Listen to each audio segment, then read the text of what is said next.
Nosso tema hoje é Quina officinalis.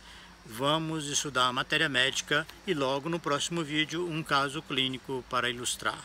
Tem um aspecto muito interessante que Hahnemann detectou na patogenesia, que diz o seguinte: o que antes lhe parecia uma luz brilhante e genial, agora aparece sem brilho, indigna e superficial.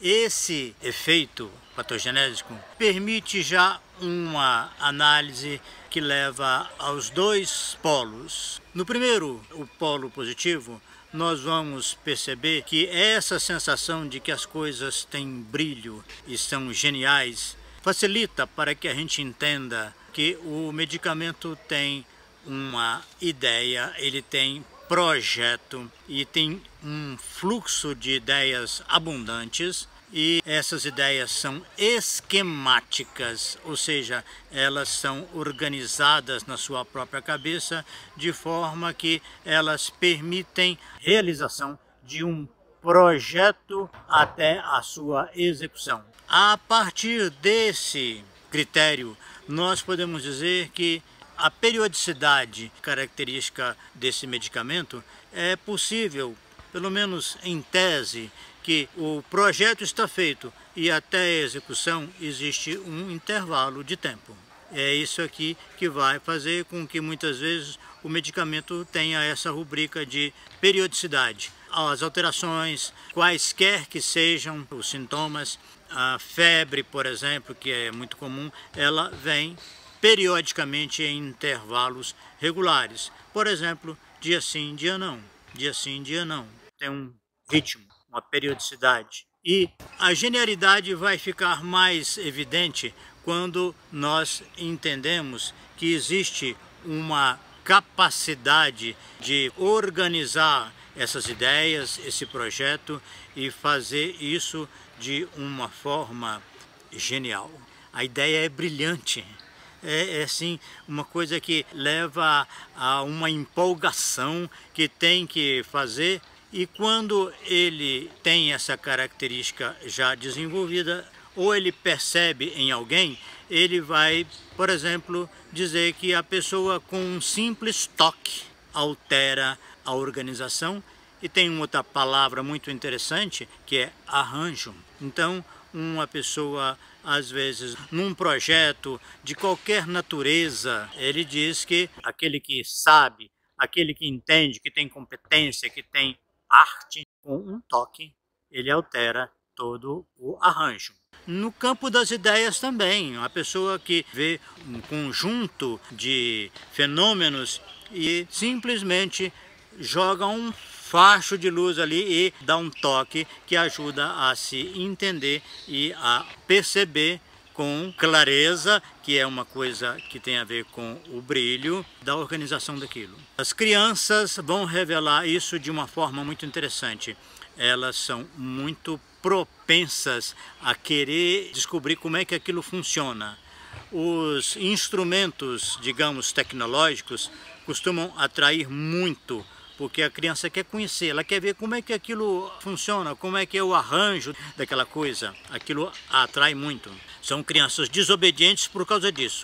No consultório elas geralmente querem mexer nos aparelhos, querem ver o estetoscópio, o otoscópio, a balança, porque aquilo é muito interessante.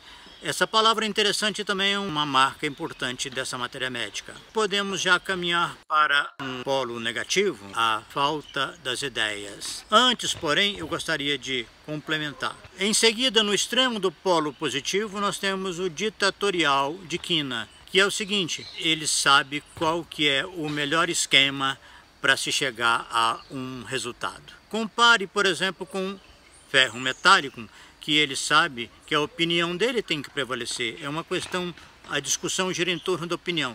No caso de Quina, não. É de definir qual que é o melhor processo para chegar a esse resultado.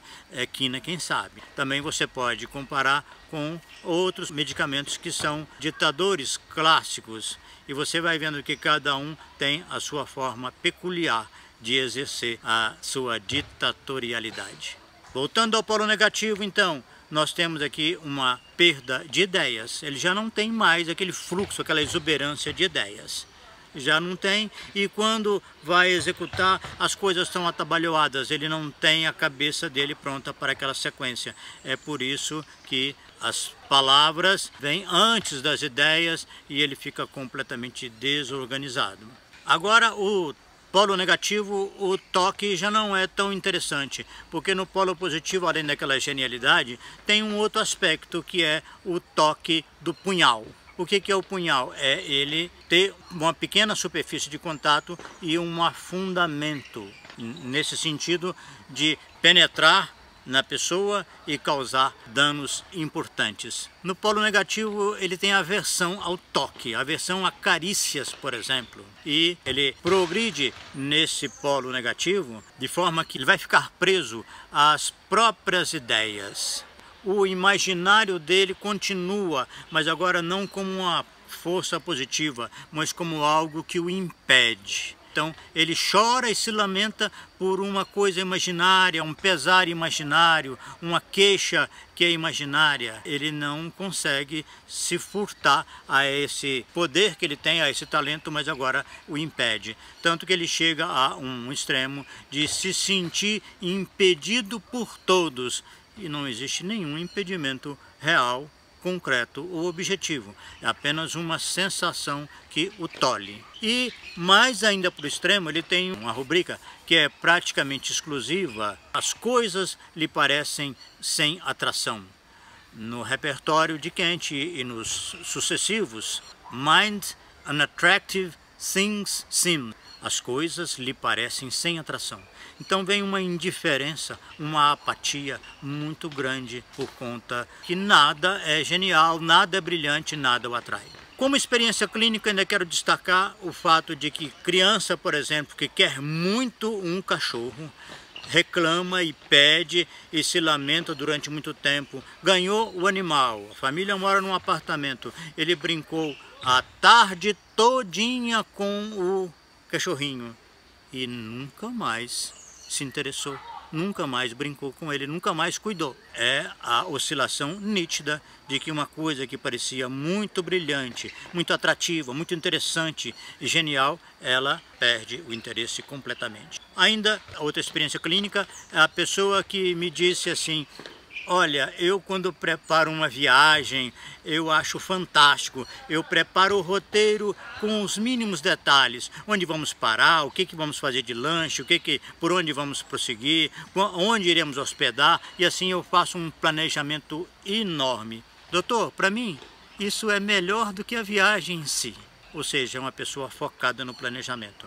Então vocês deduzem que quina é um medicamento também importantíssimo na capacidade de teorizar sobre as coisas. Mas podemos dizer que ele teoriza um pouco mais em relação ao planejamento das coisas. Em rápidas palavras, quina, o nosso medicamento histórico de origem da homeopatia, passa por esse eixo. É claro que tem mais coisas, mas está sempre dependendo dessa estrutura básica. A seguir nós vamos ver um caso clínico com mais detalhes. Um abraço, obrigado.